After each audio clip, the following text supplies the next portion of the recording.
আকাশবাণী শিলচর আঞ্চলিক সংবাদ পড়ছে সৌমিত্র চৌধুরী।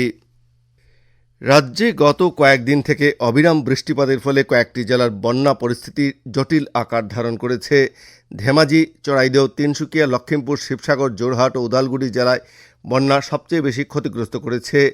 আসাম রাজ্য দুর্যোগ মোকাবিলা কর্তৃপক্ষের তথ্য অনুসারে 298টি গ্রামে 57,199 জন লোক এবারের বন্যায় ক্ষতিগ্রস্ত হয়েছেন।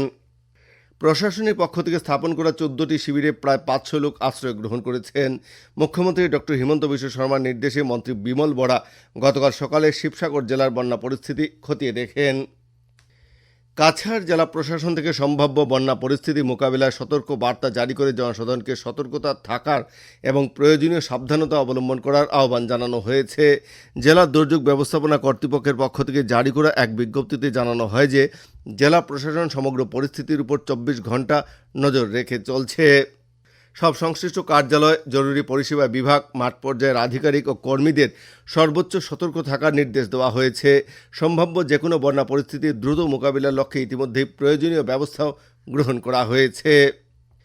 কাছাড় জেলা প্রশাসন থেকে ভারী বৃষ্টিপাতের সময় নিচু এলাকা, বন্যাপ্রবণ এলাকাগুলিতে অপ্রয়োজনীয় যাতায়াত সম্পূর্ণভাবে এড়িয়ে চলা, বন্যার জল ঘরে প্রবেশ করলে অবিলম্বে বিদ্যুৎ সংযোগ বিচ্ছিন্ন করা, বৈদ্যুতিক সরঞ্জাম, গুরুত্বপূর্ণ নথি নিরাপদ ও উঁচু স্থানে সরিয়ে নেওয়ার পরামর্শ দেওয়া হয়েছে। যে কোনো জরুরি পরিস্থিতিতে সাধারণ মানুষকে অবিলম্বে জেলা দুর্যোগ ব্যবস্থাপনা কর্তৃপক্ষের জরুরি পরিচালন কেন্দ্র, চক্র আধিকারিকের কার্যালয়, খণ্ড উন্নয়ন আধিকারিকের কার্যালয়, শিলচর পৌর নিগমের কন্ট্রোল রুম বা নিকটবর্তী থানার সঙ্গে যোগাযোগ করতে বলা হয়েছে। জরুরি সহায়তার জন্য জেলা দুর্যোগ ব্যবস্থাপনা কর্তৃপক্ষের পরিচালন কেন্দ্রের টেলিফোন নম্বর হচ্ছে 03842239 038422340005 এবং মোবাইল নম্বর হচ্ছে 9401624141। এই নম্বরগুলিতে যোগাযোগ করতেও জনসাধারণকে অনুরোধ করা হয়েছে। এদিকে ভারতীয় আবহাওয়া বিজ্ঞান বিভাগের পক্ষ থেকে আগামী 2-3 দিন রাজ্যের বিভিন্ন জেলায় ভারী বৃষ্টিপাতের সম্ভাবনার কথা বলা হয়েছে।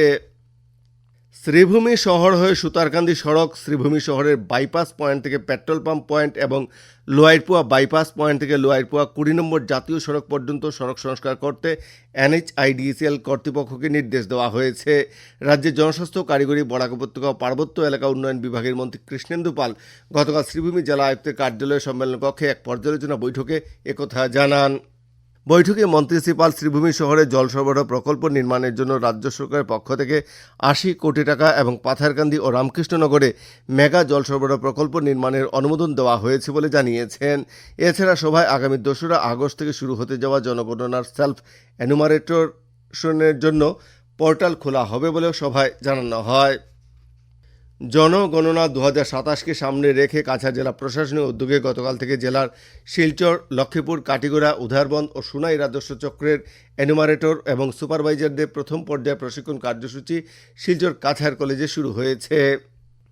এই উপলক্ষে আয়োজিত অনুষ্ঠানে মুখ্য অতিথি হিসেবে অংশ নিয়ে কাছাড়ের অতিরিক্ত জেলা আয়ুক্ত রক্তিম বড়ুয়া বলেন যে জনগণনা 2027 দেশের জন্য এক ঐতিহাসিক অধ্যায়ের সূচনা করতে চলেছে, কারণ এই প্রথমবার জনগণনা সম্পূর্ণ ডিজিটাল প্ল্যাটফর্মের মাধ্যমে পরিচালিত হবে। শ্রী বড়ুয়া বলেন যে জনগণের তথ্যের গুণগত মান ও নির্ভরযোগ্যতা সম্পূর্ণভাবে তৃণমূল পর্যায়ে নির্ভুল তথ্য সংগ্রহের উপর নির্ভর করবে। ফলে এনুমারেটর এবং সুপারভাইজারদের ডিজিটাল অ্যাপ্লিকেশন এবং কার্য পদ্ধতি সম্পর্কে সম্পূর্ণ দক্ষতা অর্জনের উপর তিনি বিশেষ গুরুত্ব আরোপ করেন। প্রথম পর্যায়ের প্রশিক্ষণ আগামী 22 জুলাই পর্যন্ত চলবে। শ্রীভূমি জেলার আসন্ন জনগণনার জন্য এনুমারেটর ও সুপারভাইজারদের 3টি পর্যায়ে প্রশিক্ষণ কর্মশালার সূচনা প্রকাশ করা হয়েছে। জেলা আয়ুক্তের পক্ষ থেকে এক বিজ্ঞপ্তিতে জানানো হয় যে প্রথম পর্যায়ে প্রশিক্ষণ আগামী 23 থেকে 25 জুলাই পর্যন্ত, 27 জুলাই থেকে 29 জুলাই পর্যন্ত দ্বিতীয় পর্যায়ে এবং 31 জুলাই, 1 আগস্ট এবং 3রা আগস্ট তৃতীয় পর্যায়ে প্রশিক্ষণ অনুষ্ঠিত হবে। বিজ্ঞপ্তিতে আরও জানানো হয়েছে যে প্রশিক্ষণগুলি শ্রীভূমি শহরের Rabindra Sadan Mahila college, Karimganj college, Patharkandi model higher secondary school, Badarpur Nabinchandra college, Ramkrishnanagar college এবং পৌরসভা সম্মেলন কক্ষে অনুষ্ঠিত হবে। হাইলাকান্দি পৌরসভার সভাপতি এক বিজ্ঞপ্তিতে পৌরসভার সব ব্যবসায়িক প্রতিষ্ঠানকে আজকের মধ্যে তাদের ট্রেড লাইসেন্স নবীকরণ করতে এবং সব বকেয়া পরিশোধ করতে অনুরোধ করেছেন। বিজ্ঞপ্তিতে বলা হয়েছে যে যেসব ব্যবসায়ী ট্রেড লাইসেন্স ছাড়া ব্যবসা করছেন তাদের অবিলম্বে জরুরি ভিত্তিতে আজকের মধ্যেই আবেদন করতে হবে। এছাড়া আগামীকাল থেকে একটি সরকারি পরিদর্শন কমিটি শহর জুড়ে অভিযান চালাবে। যদি কোনো প্রতিষ্ঠান মেয়াদ উত্তীর্ণ লাইসেন্স নিয়ে বা বকেয়া অর্থ পরিশোধ না করে ব্যবসা পরিচালনা করেন, তবে 1956 সালের পৌরসভা আইন অনুযায়ী ব্যবস্থা গ্রহণ করা হবে। আঞ্চলিক সংবাদ এখনকার মতো শেষ হলো। পরবর্তী আঞ্চলিক সংবাদ রাত 7:45 মিনিটে।